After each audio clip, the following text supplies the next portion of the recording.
This is Long Shots, VSiN's premier golf betting podcast. Here's Matt Brown, Wes Reynolds, and Kelly Bidlin.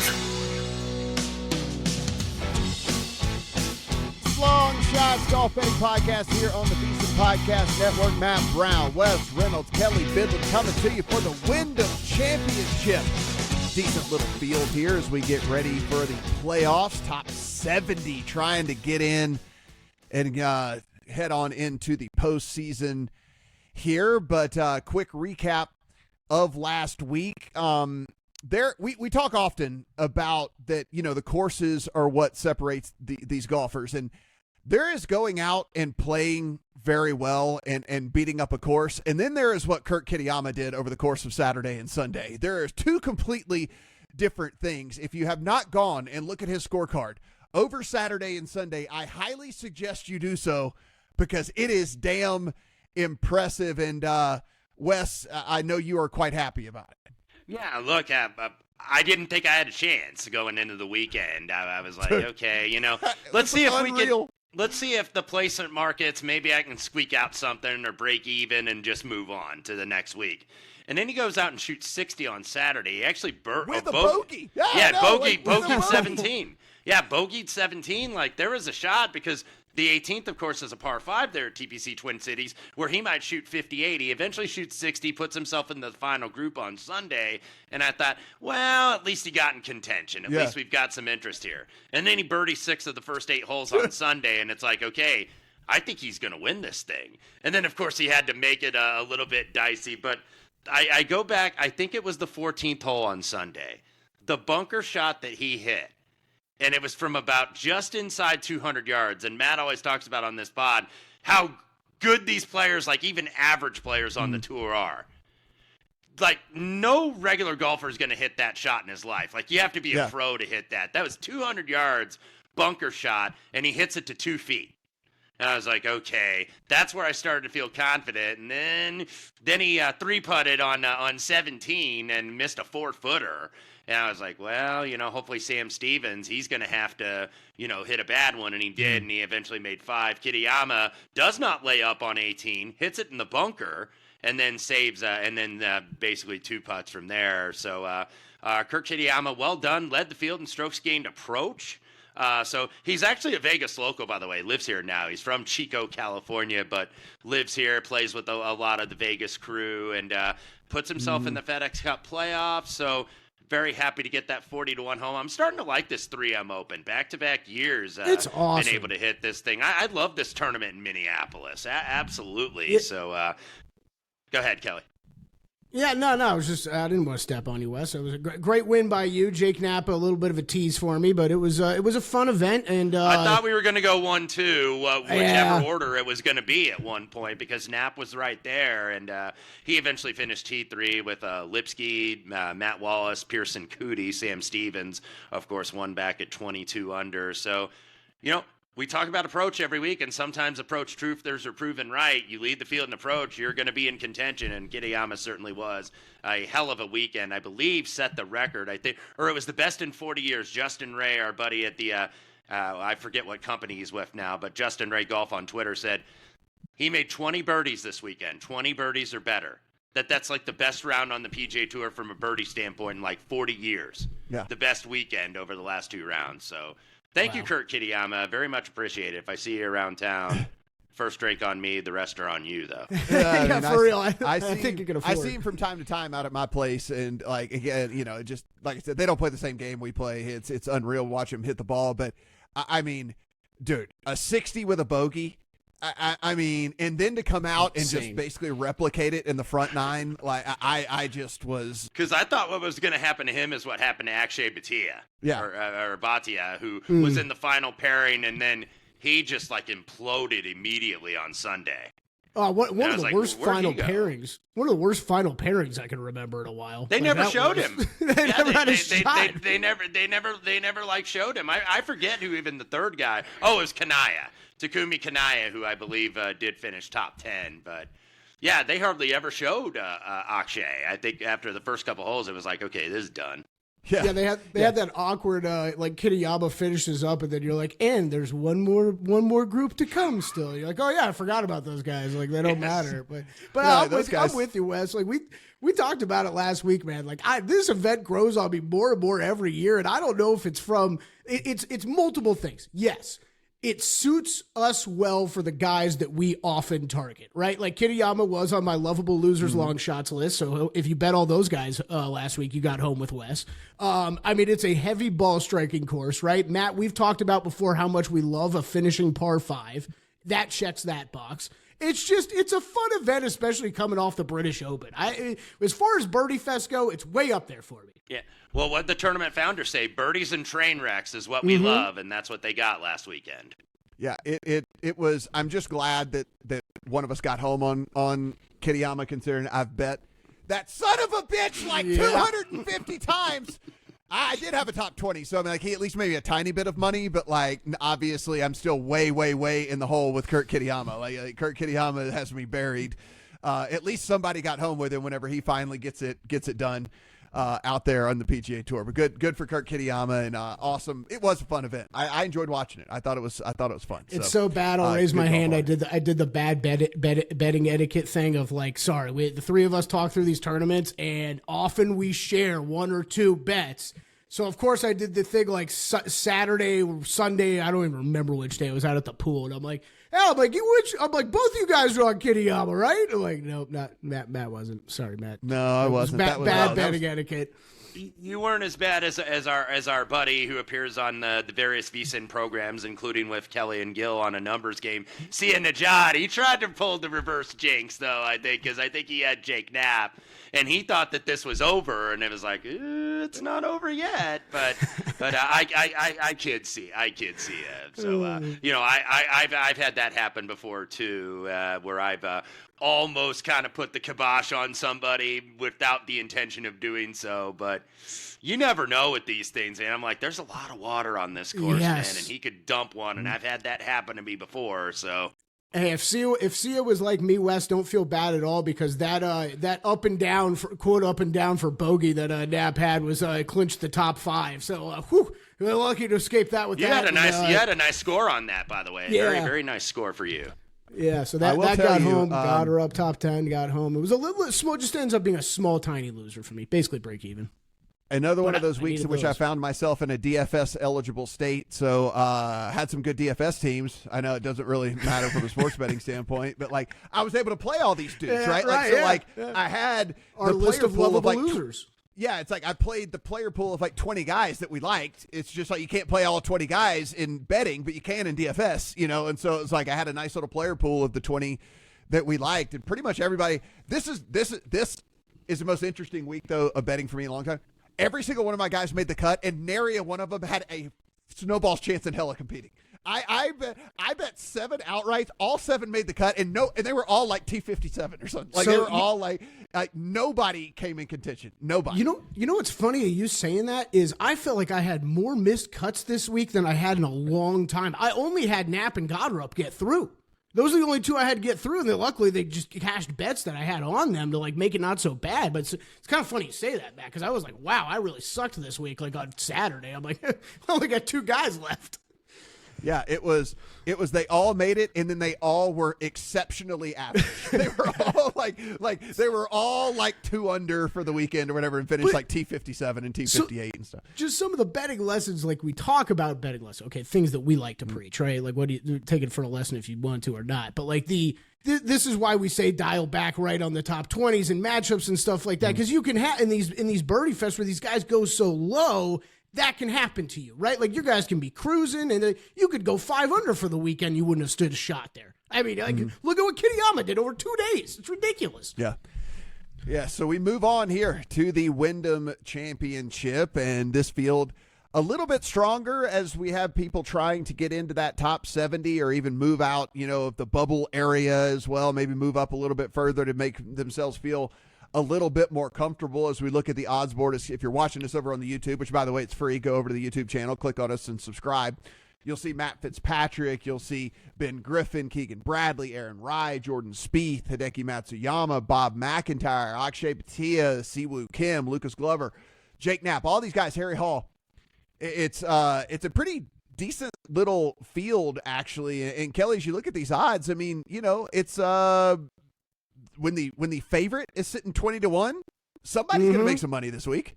Yeah, absolutely. I mean, and I'll kick us over to Wes. I mean, I think it's a fun odds board for us to bet into.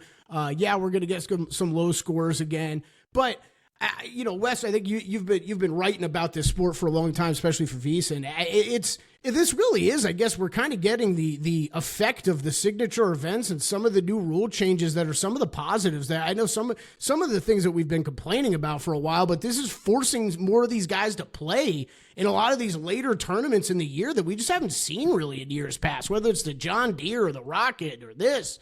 We just got a lot more guys playing than ever before, it seems like. And I think that's for a couple reasons, Kelly. Number one, this is a Ryder Cup year, so you do have some bubble boys on both sides, U.S. and the European team. I think the European team looks to be on paper a little bit more cut and dry and set up, even though Matt Fitzpatrick, of course, playing here this week. So you have that. You have to get into the top 70 now to get into the playoffs. It used to be the 125. Now it's the top 70 get you in the playoffs. To get into the 125, though, does keep your card and keeps your playing privileges for the next year. And then they do a priority of, which events you can get in. They have that FedEx Cup fall and, ways to play your way into like the first signature event or two in the 2026 calendar. So there are a lot of different motivations here this week for these guys. Some to just kind of keep their game in shape, some for Ryder Cup, some for FedEx Cup points consideration, because you have a lot of guys that are kind of like, maybe some of these DP World Tour guys that were those top 10 that got PGA Tour cards this year that are kind of maybe in like the 110s or the 120s in the FedEx Cup standings. Like, hey, we kind of like playing on this tour. We want to stay here for some of the bigger prize money and the high profile events. So, they're here. So there's a lot of motivation. Even if you don't continue on into the playoffs, you do have, once we get into September, you do have a fall schedule where you can still improve your point standings, but you want to stay out on that tour. You don't want to go, have to go to like the Corn Ferry finals or anything like that to try to keep your card where you're not going to get in every event you want to get into. So a lot of different motivations this week. Yeah, I think the other one I'll just add on. I'll just add on quick is is top 50, right? We're getting, if you hit top 50, so really that might matter more next week than really this week. But top 50, you get check off the box for every signature event next year. So that's I mean, as far as when you're talking about big money up for grabs, that is a major accomplishment this season. So probably maybe more of a factor for next week, but still, as Wes is going through the numbers, another one to keep in mind. Yeah, so as we get on here, you go to VEASAN.com, you see Wes's write-up each and every week, and of course you can go there for the full write-up, full details of the course and the tournament itself. But Wes, for the podcast purposes here, what are we going to be looking at this week? Sedgefield Country Club in Greensboro, North Carolina, which is taken over the reins, has hosted this, I believe, since 2008, but it's always been in Greensboro. So it's a par 70, 7131, Donald Ross design, renovated by Chris Spence, who's based locally in Greensboro in 2007, who was the superintendent at Forest Oaks, which hosted the Wyndham for about 30 years. And typical North Carolina type course, tree-lined fairways, pine straw, Bermuda grass throughout. It is a par 70, so only the 2 par 5s and the 4 par 3s. Fairways are pretty narrow here, actually, 29 yards on average, and you get some blind tee shots. Rough about 2.5, but it's that tricky Bermuda rough that can stick to the club face. A little bit of water here, certainly not as much as the 3M last week. 5 water hazards on 6 holes. Not a lot of bunkers, but greens are pretty fast here. Greens are, I don't want to say hard to hit. They're relatively easy to hit, but about 6,000 square feet, 12.5 on the stimp. You can score here. Brant Snedeker shot here 59 when he won the Wyndham back in 2018, so you can very, very much score here.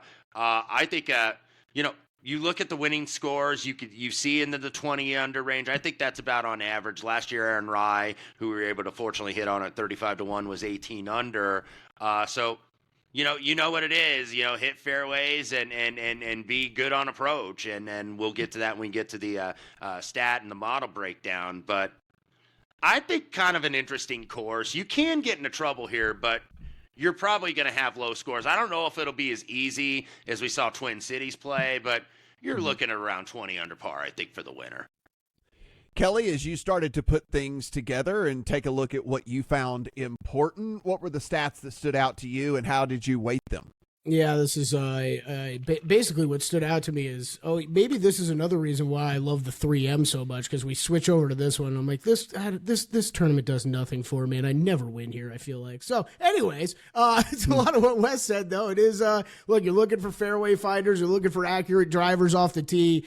You got to be, like, there's some tricky fairway bunkers. Like Wes said, the rough is penal this week, so you really got to have guys that are accurate off the tee, and then approach is going to matter, and quality putters. And I just feel a little gross every time I got to look at quality putters, guys. I'm just being real with you. I like the give me the gross Kitayama and Keith Mitchells of the world, great ball striking numbers, and I just got to pray for a good putting week. This is way worse when I got to sift through great putters and try to find a guy who could hit a 7-iron great. Like, come on.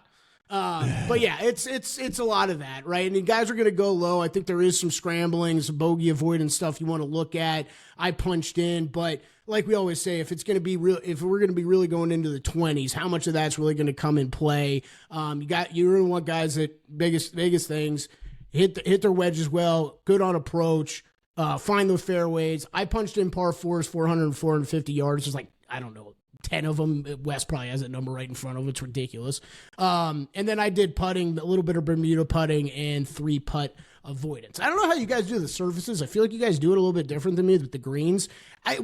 Since I haven't been on true Bermuda in so long, like, I'll kind of split up some of the putting stats and just kind of look at regular strokes gained putting, and I weighed that more than actual guys on Bermuda, just because it's gone back so long, really, since we've seen several tournaments on Bermuda. So that's kind of basically everything I did this week.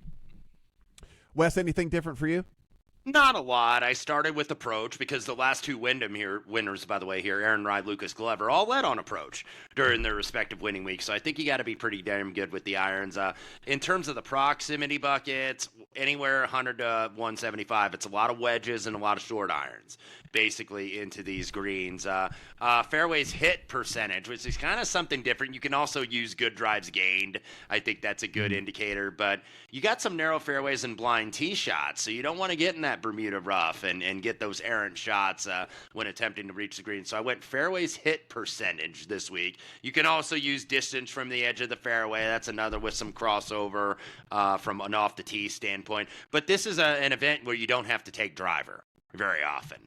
Like last week, I think it was good for Kitayama because Kitayama could take the driver because you did have some long holes on that course at the 3M, even though you had wide fairways. With this one, you probably like when Henrik Stenson won here several years ago, he took 3-wood every single time, and no one hits like the 3-wood any better than Henrik Stenson almost in the world back then. So you can take irons, you can take hybrids, you don't have to take the driver necessarily every single hole. From a green standpoint, like Kelly mentioned, I used Bermuda like last 24 rounds, and then I use some 3-putt percentages because you do have the elevated Donald Ross to greens where you have the slopes in multiple runoff locations. So you will get some 3-putts and you will get some bogeys there. So 3-putt and bogey avoidance, birdie or better, just to see who's kind of been scoring low numbers lately with that and can get on runs. Like Kelly said, strokes gained par 4, 400 to 450. And that was pretty much it. Pretty much straightforward. I'm going to do what I did last year because it did work last year. So, why change? So I used basically the same stuff I did. So see if we can land upon another one here in Greensboro. Yeah, pretty much not much for me to add to that. I mean, it's hit fairways, hit greens, don't 3-putt, and somebody who gets hot with that putter is likely to be up there and do very, very well. You kind of can see even just in the field, right? There's a lot of the bigger hitters didn't even play this event. I know they didn't have to. A lot of people are just taking the week off as it is anyway, but like even some of the other bigger hitters like just didn't even bother with this event because it does play to a very specific skill set in my opinion. And so I think we're going to be talking about a lot of the same dudes here with all of that. And so Kelly, why don't you go ahead and kick things off here? How did your model spit things out, and what did you end up doing with your betting card? Yeah, it was interesting with it being the last regular season event of the year, which I don't really know that means anything from a betting standpoint, but I went a little heavier. I went with 6 this week. I was trying to figure out who to cut down and kick out, and I said, you know what, I'm just going to ride with all 6. Now, it's a little weird for me personally to go that many because I did start with Matt Fitzpatrick. He was number 1 rated out for me. It wasn't even close. I'm going to guess he was for you guys as well. He was not for me. Oh, actually. Really? Okay. Nowhere to be found. Never mind. Actually.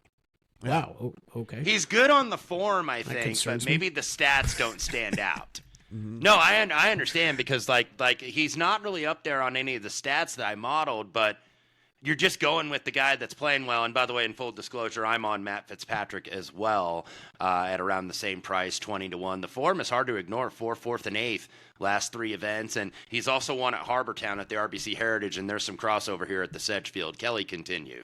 Yeah, thanks, Wes. No, you're good. No, you're good. I'm glad you gave me a minute. I was like, let me pull up my bottle and see if I'm missing anything here. But no, just last 16 rounds. I mean, he's still. I mean, he's 11th weighted off the weighted approach, 18th weighted putting. I mean, he's one of the better putters in this field. So, anyways, I started with Fitz, and really what he's done recently. Yes, those results have been incredible. T4 at the Open, T4 at Scottish Open.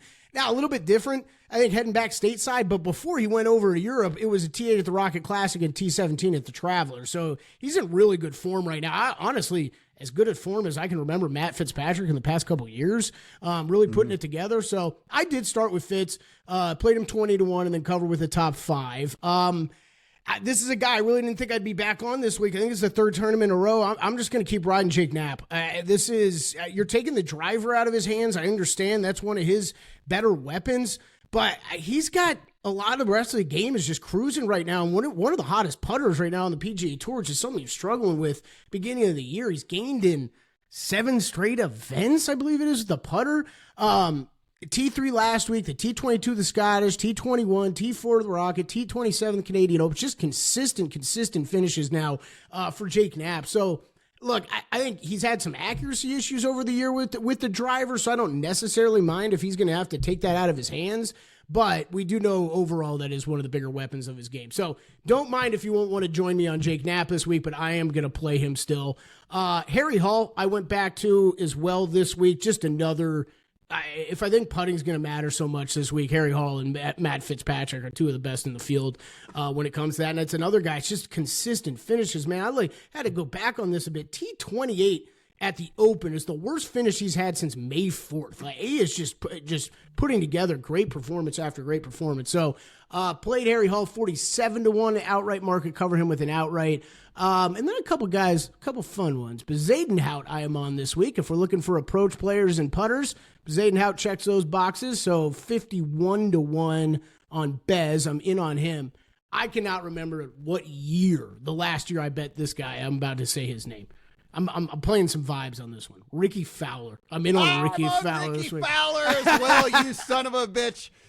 I rate Ricky as well. Dude, he showed up in one of my models, and I'm like, oh, I'm betting him. Like, if I have the chance to bet him, if I have the rationale to bet him, then I'm going to bet him. He was 7th in one of the models that I ran. I'm like, listen, if he's, I don't, that's all I need. That's all I need. Yeah. I need Ricky. I just need Ricky in my life. So he was like top 10 in one of mine too, and I was kind of like I spent way too much time on him, and I was like, I don't know, I probably shouldn't bet him, or I shouldn't bet Knapp. I went back and forth cutting off him or Knapp, and I was like, Knapp's been too nice for me. Just cashed a ticket. I'm gonna play him, and like I said, I don't know what year it was, Matt, that I last played Ricky Fowler. I have not bet this guy in at least 2 years for sure. So in on Ricky, and then the last one, Wes, I think you bet him recently, and when you said his number, maybe it was last week, it caught my attention. Chris Kirk, 110-1, triple digits. Chris Kirk, putter's really working well for him right now. Gained in 5 straight events with the putter. The rest of the bag's kind of up and down, but then the results are kind of wild too. T14 last week, and then it was a miscut and a 65th of the John Deere, but then a T2 at the Rocket Classic and a T12 at the U.S. Open. So the upside's there. It just, again, like I said before, it sucks to rely on the good putting guys this week and hope that they can put it together with the rest of the clubs. But Chris Kirk, you've usually been a pretty good iron player. Let's go put it together this week, and triple-digit bomb would be nice to get home. So, yeah, that's my whole card. I got, again, Fitzpatrick, Knapp, Harry Hall, Zadenhout, Fowler, and Chris Kirk. I love it. I love that we both ended up on Ricky. That would be a fun. That'd be a fun. I may have to add that. That might be one I have to dig into a little bit more. But by the way, Ricky's 61st now in the FedEx Cup, so he's probably going to be in that top 70. Because I had to check that really quick while you were mentioning it. And I'm like, is he outside that top 70 or where is he? But. Go ahead, to your point, Wes, two of those guys, and I didn't really do this. I kind of checked it afterward as well, but Kirk and Zadenhout, I believe, were just on that outside looking in. So if you are looking for a motivation angle, that those two check that box. Yeah. Wes, what'd your model tell you? Well, Fitz, we've already mentioned with that crossover. I just can't ignore the forum, and I know it's setting us up for disappointment because he doesn't really stand out anything stat-wise. But I've been riding the guy and been saying, man, he's getting closer to winning. He's over that caddy switch now, and he started to play really good golf. 8th in Detroit, 4th in Scotland, 4th at the Open. Take a couple weeks off, and I feel like he's going to win here very soon, whether it's on the PGA Tour or on the DP, as he gets in some of those better fall events that they have over there in Europe. So Fitz at 20-1. When you think also of approach and fairway finders, Lucas Glover, usually right up there at the top of the list, 35-1. Winner here in 2023. He's in the top 30, so he'd be in line to get to the Tour Championship at the end of the year. 5 top 10s this year. Ones that really stood out to me, though, were 5th at the Deer, 9th at the Travelers, and 3rd at the Players, which kind of put a premium on finding fairways. So Lucas Glover, 35-1. I looked at some guys in the mid-range, though, and Kelly mentioned a couple of them that he played, including Harry Hall, JT Poston, Adam Scott, Ricky, Zadenhout. Those guys all make sense. And so I didn't really have one right, I felt, in the middle range. This guy's on the periphery of the mid-range at 66-1.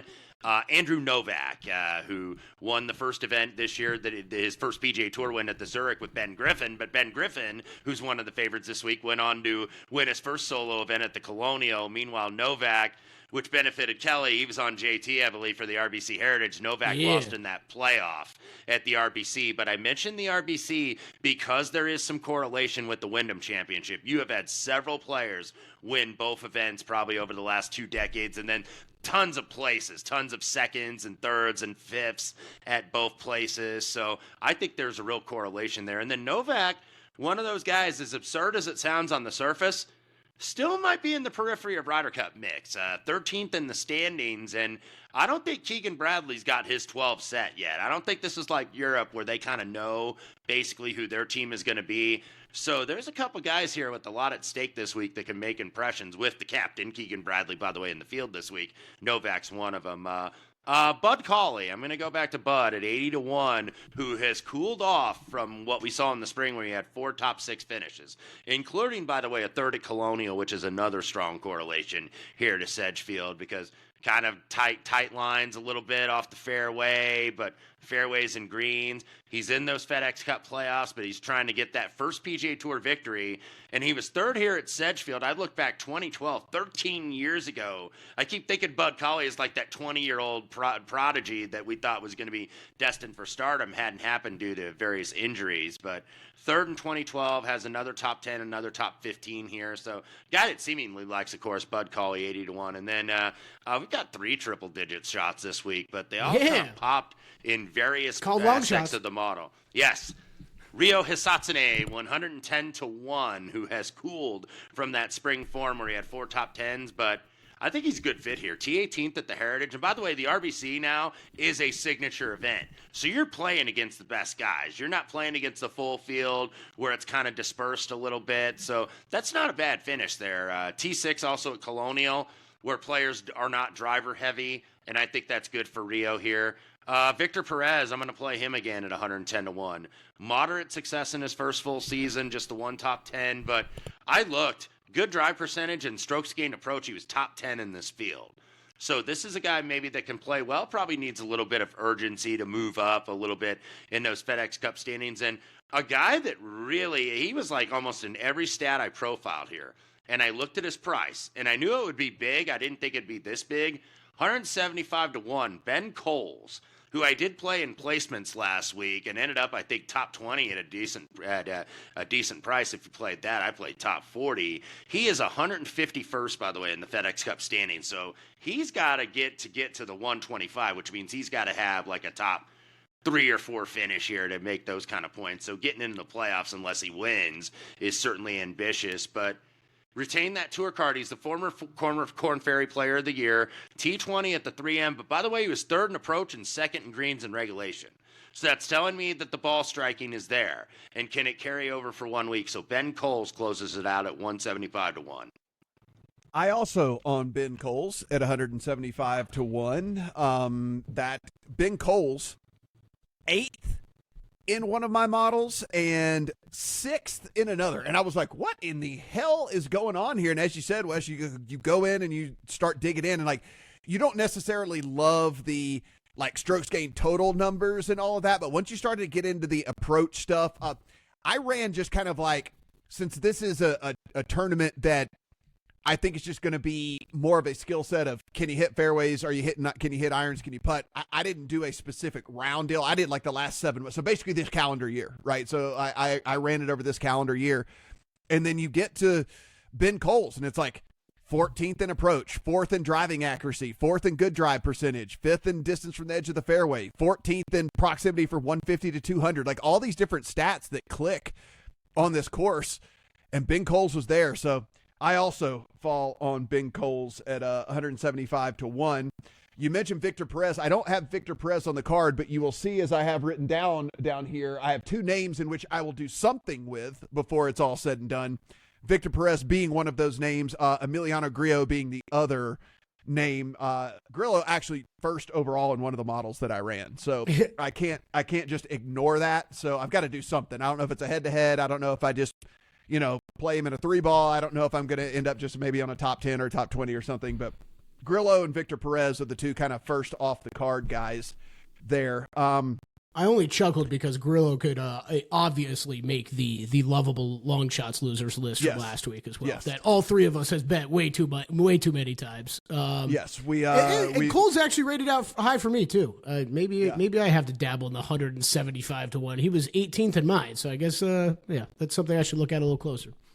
We already talked about old Dickie Fowler there. Got him 58-1, so feel good about that one. 4 other outrights for me. The guy who just dominated every version of every model that I ran was Aaron Rai. And so Aaron Rai has to be on the card here at 28-1. Not normally a name that I would like to play at 28-1, but I mean, you want to talk about green across the board whenever you're running a model for a dude. I mean, this is green across the board, and I'm talking whether I ran the model at BetSperts, whether I ran the model at Rick Rungood, whether I ran the model at Data Golf, it didn't matter.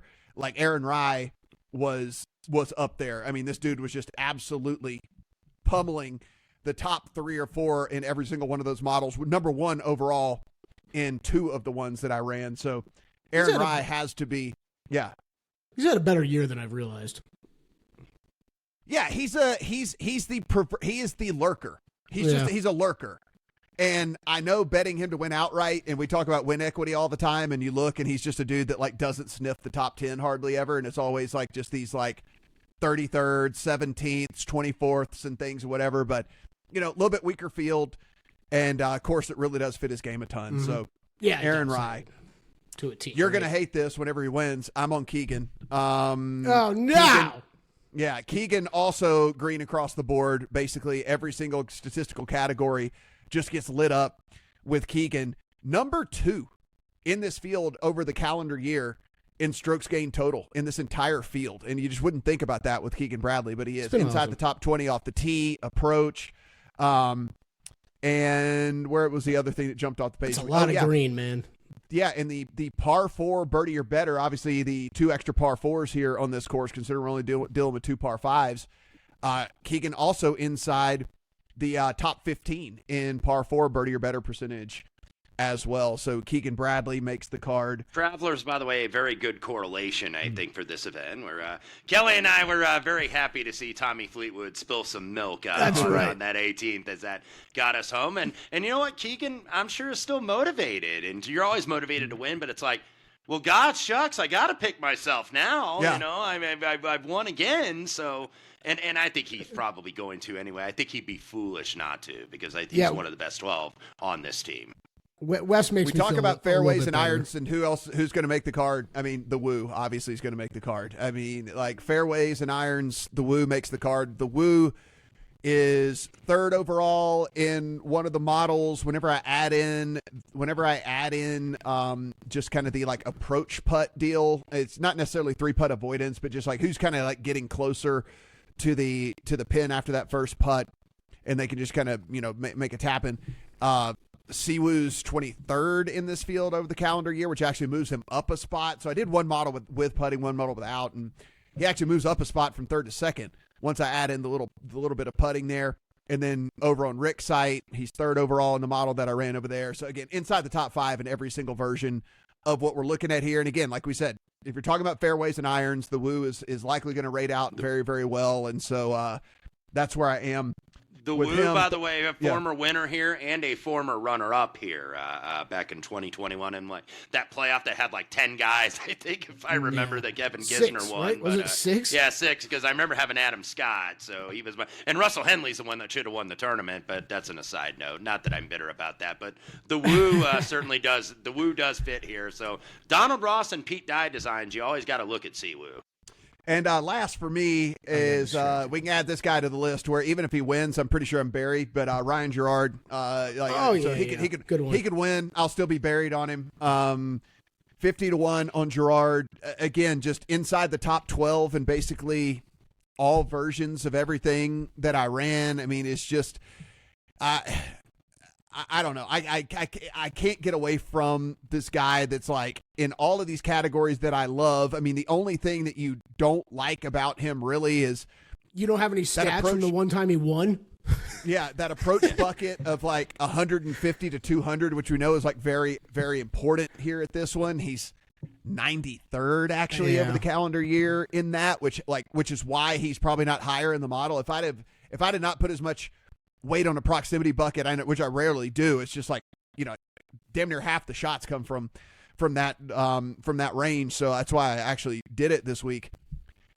He'd probably be inside the top 10, but he's just outside of that with like the 12th and 13th because of the proximity stuff with all of that. But everything else, really, really good stat profile for Gerard. And yeah, I mean, he has one recently. I didn't benefit from that, but like maybe I can this week, I didn't even see it. Right at number 50 in the official World Golf Rankings, which that is going to be a magic number at the end of the year to get those Masters invitations, because winning the Barracuda gets him the exemption on the tour, but it doesn't get him the Masters invite because it was the alternate event, so they don't give those. But this guy, I got a feeling he's going to continue to play good golf, and he's going to be just fine for all those privileges. So Aaron Rye, Keegan, the Woo, Gerard, Fowler, Coles for me. And like I said, Grillo and Perez, something's going to happen with those guys. I just got to dig in a little bit deeper on once more head-to-heads get released and different things like that. But I will have exposure to Grillo and Perez in some way, shape, or form. I just don't know exactly what that is at this juncture. Matt, we'll see if we can make this 2 for 2. Since it hit last week, I'm just going to keep creating the list that applies for each tournament. And here at the Wyndham Championship, your lovable long shots losers that all 3 of us have bet too many times. Here's your 6-pack for this week: Keegan Bradley, Siwoo Kim, Aaron Rye, Emiliano Grillo, Lucas Glover, and Ryan Gerard. That's a 6-pack of guys that we have all bet several times over the past year or two. Yeah, Gerard's kind of new in 2025 though. He's a new addition. We'll see if we can get home with all these guys. DFS players out there, just some other dudes that showed up in the model that were fairly cheap. If you want to, kind of like Alex Smalley was some like popping a little bit here and there for me. Rico Hoey was popping a little bit for me. He would be a good guy probably to mix in from a DFS stuff. Kevin Roy. Weirdly, Kevin Joel Roy Damon hit a lot for me this week. Yeah, I almost played him. Weirdly, Joel Damon was in a decent amount of the models that I ran, so he would be maybe a guy if you wanted to get in the mix for your DFS plays as well. Of course, all the guys that we mentioned are also fairly cheap, so you'll be able to build a good lineup that you like no matter what. And certainly, if you're rotating the dudes that we talked about today, Nate Lashley, also another guy that has that popped up in several versions of the model for me. Guys, as I mentioned, you can get Wes's full write-up over at the site. VEASAN Pro subscriptions right now. You got to take advantage. I think we only got a couple more days of the whole 175 for now to the Super Bowl. So get in there, do that. And you also get the picks page, in which anything that we mentioned on the podcast will be listed there, and anything that we add will also be over there on the picks page as well. For Wes, for Kelly, I am Matt. Good luck on all your Wyndham plays.